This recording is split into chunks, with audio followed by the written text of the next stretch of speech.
Boa tarde, meu nome é Letícia Botelho, sou acadêmica de medicina do 7º período e juntamente com a Isabela Veiga, Manuela Amaral, Mariana Lauar, Sara Rabelo e Sofia Amaral, vou falar um pouco sobre a nefropatia por IgA.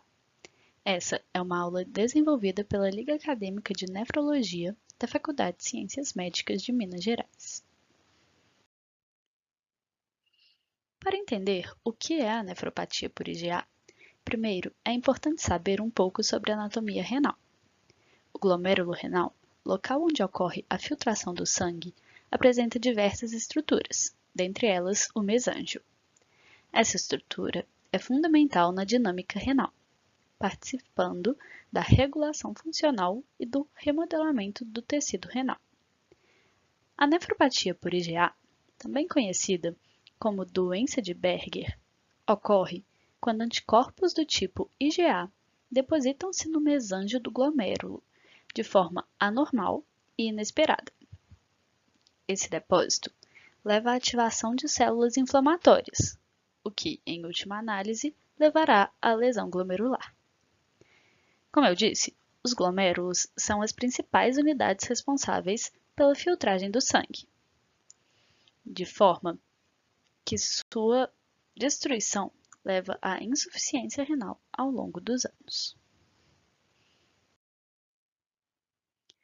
O motivo pelo qual ocorre essa deposição de IgA ainda é desconhecido. Acredita-se que ela possa ser desencadeada por algumas infecções e, ainda, que exista uma predisposição genética para que esse fenômeno ocorra. O que sabemos hoje é que trata-se de uma doença autoimune resultante da desregulação da imunidade de mucosa e, consequentemente, da produção de IgA em indivíduos suscetíveis. Assim, possivelmente por uma infecção de mucosa ou algum antígeno alimentar ingerido, o corpo passa a produzir e liberar IgA de maneira patogênica, e essa imunoglobulina tem uma tendência a se depositar no mesângio, desencadeando um processo inflamatório e, portanto, a nefropatia por IgA. Mas o que exatamente ocorre nessa doença?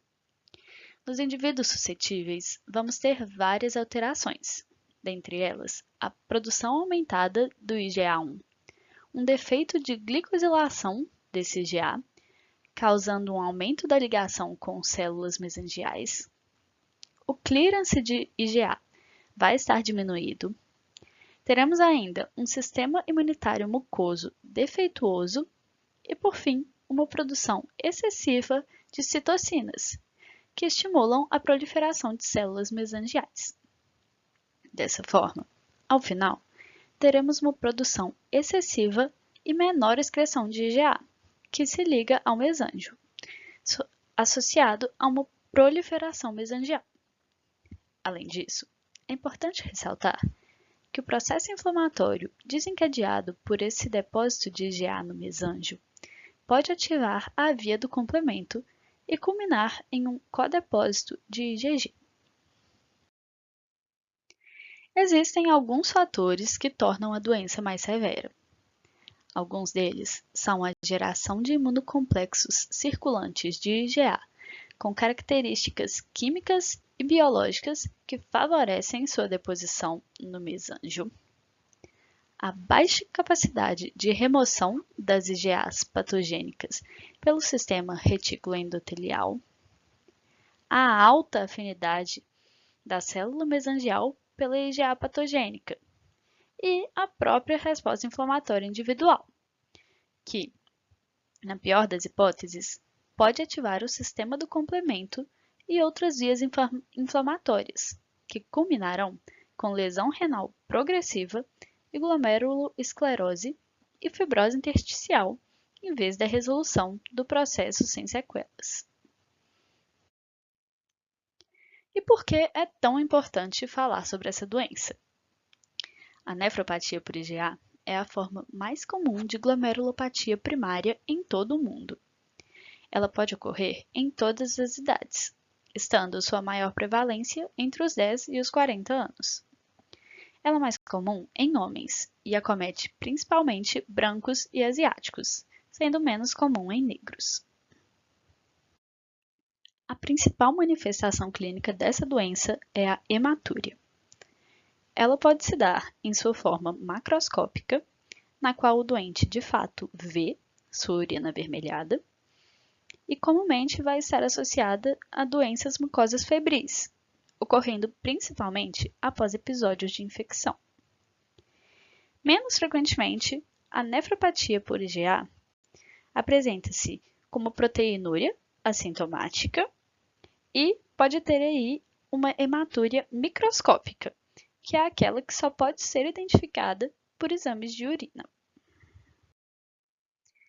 Assim, para ser realizado o diagnóstico, é fundamental a suspeição clínica, que só é possível por meio de uma anamnese e um exame físico detalhados.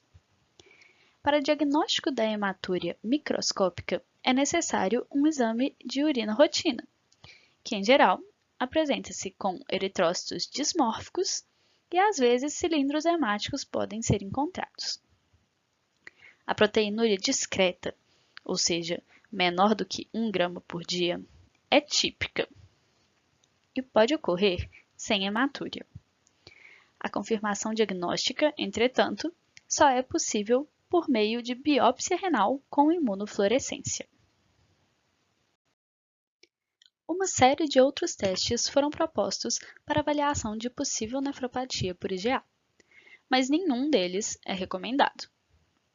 A dosagem de autoanticorpos circulantes já foi considerada, mas embora alguns já tenham sido relatados na nefropatia por IgA, incluindo os anticorpos anti-endotelina, nenhum parece ser específico da doença.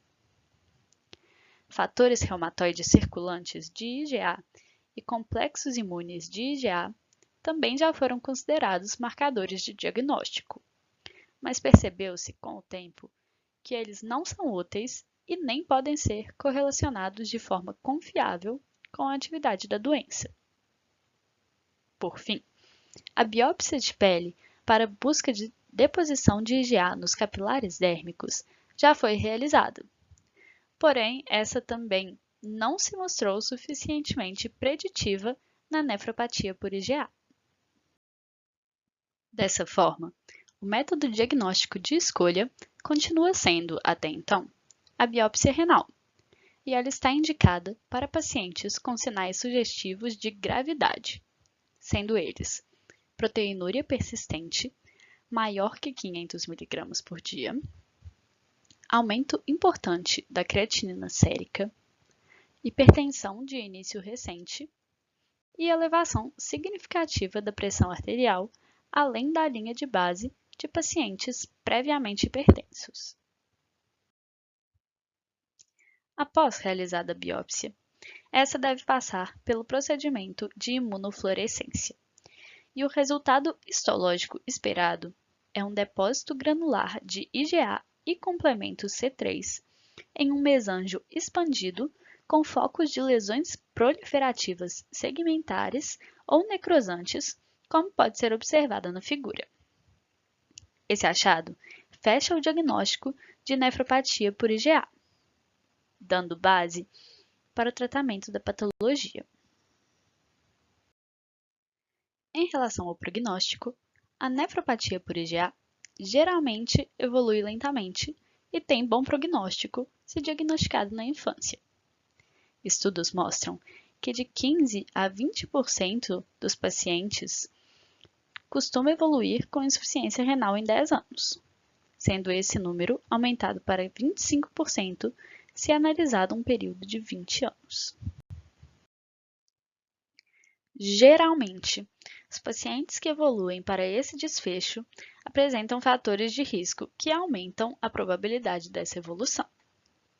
Os principais fatores a serem mencionados são uma proteinúria maior do que 1 grama por dia, um nível elevado de creatinina, uma hipertensão descontrolada, uma hematúria microscópica persistente, alterações fibróticas extensas nos glomérulos ou no interstício e a presença de crescentes na biópsia, que é um sinal consistente com uma resposta inflamatória importante. Quanto ao tratamento, não existe tratamento específico para essa patologia, de forma que a conduta deve ser individualizada e direcionada para a mucosa, já que é esse o sítio que envolve a fisiopatologia da doença, já que é nas mucosas que ocorre a estimulação antigênica anormal da produção de IgA. E aí esse IgA vai se depositar nos glômerulos e vai ocasionar as lesões renais. Como foi dito anteriormente, o prognóstico da doença tende a ser muito bom. Então, o tratamento deve ser voltado principalmente para pacientes com maior susceptibilidade a desenvolver um quadro de insuficiência renal. As principais medicações utilizadas são os glicocorticoides, principalmente a metilprednisolona e a prednisona, que são importantes na redução do processo inflamatório e, consequentemente, na redução da proteinúria e da falência renal em alguns pacientes. Outras classes de medicações que podem ser associadas são os inibidores da enzima conversora de angiotensina, os IECA, ou os antagonistas dos receptores de angiotensina 2, conhecidos como os BRA, que atuam principalmente na redução da proteinúria persistente. Outras opções que podem ser associadas são o óleo de peixe e alguns agentes citotóxicos nos casos de formas crescentes da nefropatia por IgA. Os imunossupressores já foram estudados no tratamento da patologia, mas não apresentam benefícios claros relatados até então.